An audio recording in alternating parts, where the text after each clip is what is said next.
दीपक एक सरकारी अफसर जो कि रेल से कहीं जा रहा था और रेल से जाते वक्त अब रास्ते में उसको भूख लगाती है। तो वहीं पर एक रेलवे स्टेशन पर रेल रुकती है तो तभी दीपक नीचे उतरता है और नीचे उतरकर देखने लगता है कि यहाँ पर कोई खाने का सामान है या नहीं। तो वहाँ पर कुछ लोग समोसे बेच रहे थे।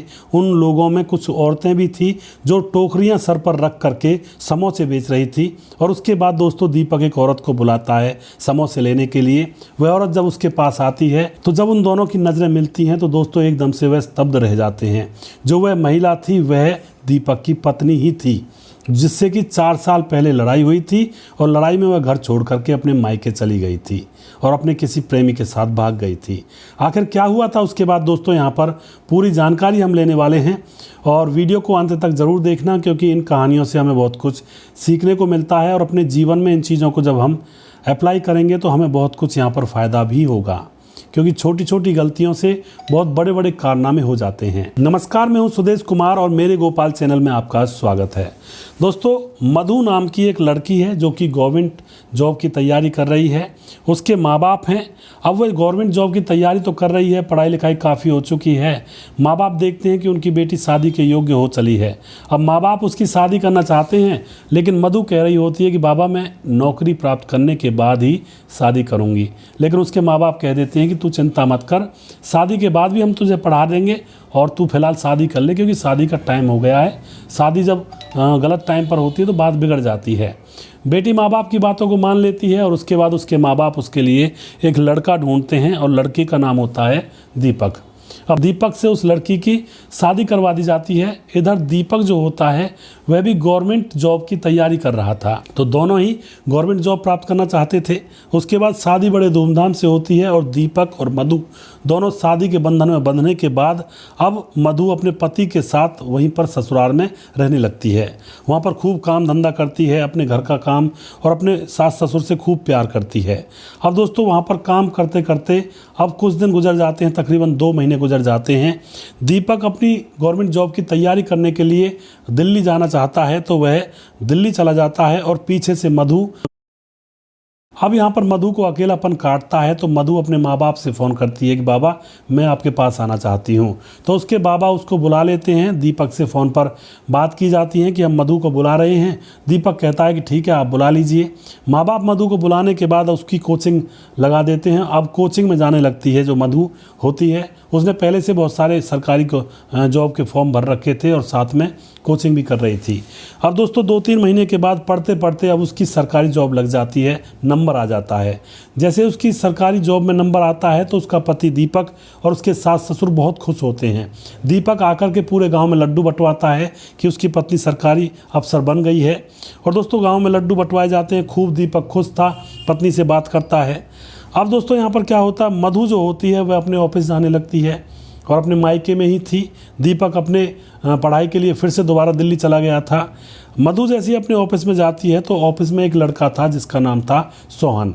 सोहन उसकी तरफ देखकर अट्रैक्टिव होने लगता है और वह भी सोहन की तरफ अट्रैक्टिव प्रभावित होने लगती है। दोनों एक दूसरे से बात करने लगते हैं और दोनों एक दूसरे के साथ प्राइवेट टाइम स्पेंड करने लगते हैं। इन दोनों के संबंध भी बन जाते हैं। अब यहाँ पर क्या होता है दोस्तों, मधु के मन में बेईमानी आ जाती है।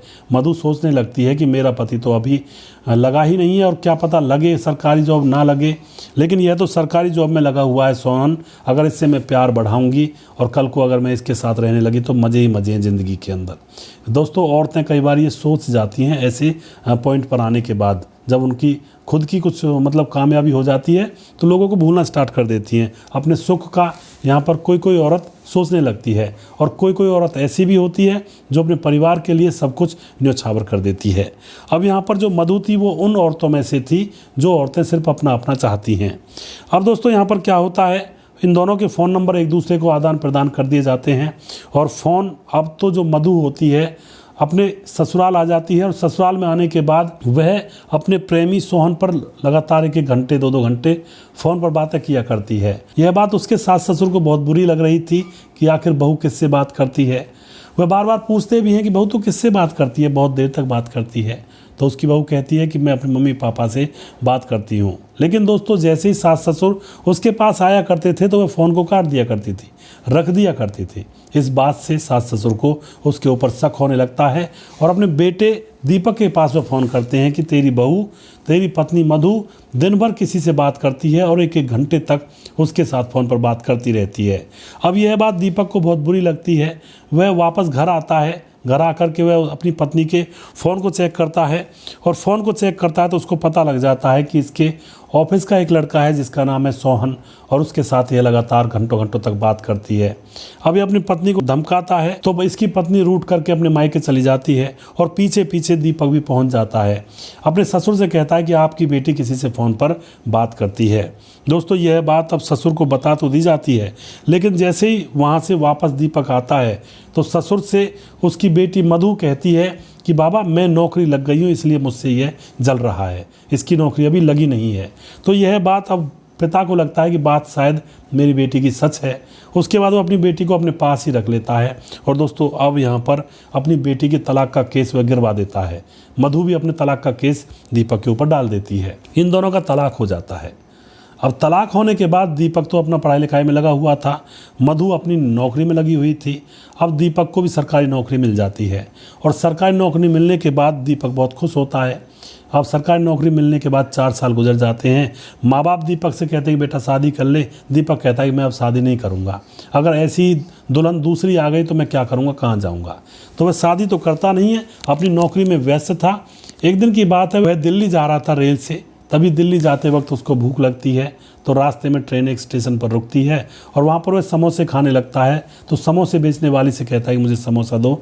तो समोसे बेचने वाली वही उसकी पत्नी मधु थी। मधु को देखकर वह चौंक जाता है कि तुम यहाँ क्या कर रही हो। उसके बाद मधु की आंखों से आंसू निकलने लगते हैं। अब जो दीपक होता है उसको अपने पास बिठाता है और पूछता है कि बात क्या हुई, तुम तो अपने प्रेमी के साथ जा चुकी थी और मुझसे तुमने तलाक ले लिया।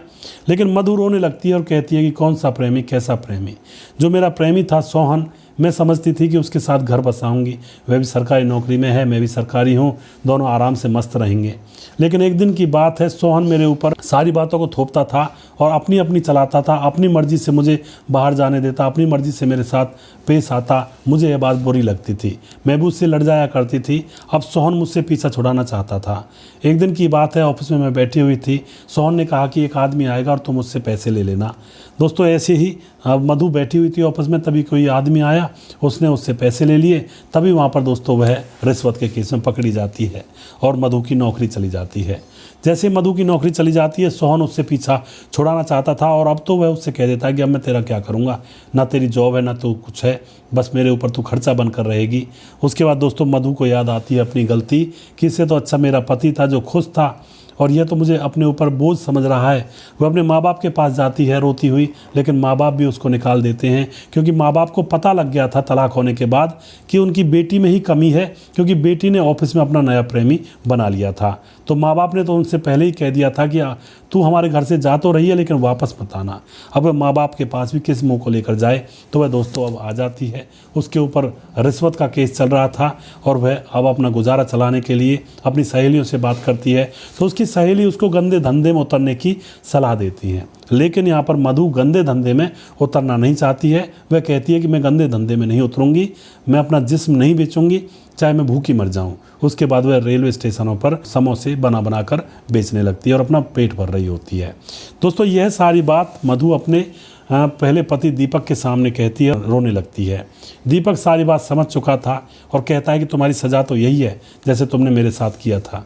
लेकिन उसके बाद मधु कहती है, मुझे माफ़ कर दो, मैं अब कहीं की नहीं हूँ, मुझे तुम अपने साथ ले चलो, मैं तुम्हारे साथ रहना चाहती हूँ। दोस्तों उसके बाद दीपक अपनी माँ पर फ़ोन करता है। माँ से कहता है कि तुम्हारी बहू मधु आना चाहती है। माँ एकदम बिना समय गवाए कह देती है कि सुबह का भूला शाम को घर वापस आ जाए, तो उसे भूला नहीं कहते, तो इसको अपने साथ ले आ। उसके बाद दीपक मधु को अपने साथ ले जाता है और धूमधाम से इनकी दोबारा से शादी होती है और फिलहाल ये अपना घर बसाकर आराम से रहते हैं। तो कई बार दोस्तों अकल आती है ठोकर खाने के बाद। कहते हैं कि भाई बादाम खाने से अकल आती है, बादाम खाने से नहीं ठोकर खाने से अकल आती है। और ये बात सच है। जैसा कि इस घटना में हुआ, आप लोगों के सबके सामने है। दोस्तों, यहाँ पर आप जो भी कुछ कहना चाहते हैं उस घटना के बारे में अपनी राय कमेंट बॉक्स में लिख सकते हैं। और इन चीज़ों से हमें इतना सीखने को मिलता है कि कभी भी अगर कोई सरकारी नौकरी मिल जाए, मैं उन बहनों से कहना चाहता हूँ, और सरकारी नौकरी मिलने के बाद अपने पुराने परिवार को भूलने लगती हैं और आसमानों में उड़ने लगती हैं, उनको कुछ दिखाई नहीं देता है, फिर ऐसा बिल्कुल ना करें। ज़मीन पर ही पाँव रखें और अपने व्यक्तित्व को संभालें और अपने परिवार की देखरेख करें और ज़मीन पर ही रह करके अपने परिवार की सेवा करें। ज़्यादा उड़े ना। उड़ने के चक्कर में कई बार पतंग की डोर कट जाती है और फिर वह पतंग कहीं की नहीं रहती, लहलाते हुए न जाने कौन सी गली कौन सी दिशा में जाती है। तो कभी भी अपनी ज़मीन जड़ से टूटे ना, अपने घर परिवार से जुड़ कर रहें। अगला वीडियो बहुत जल्दी फिर से लेकर आऊँगा, तब तक आप खुश रहें, सावधान रहें। जय हिंद, जय भारत।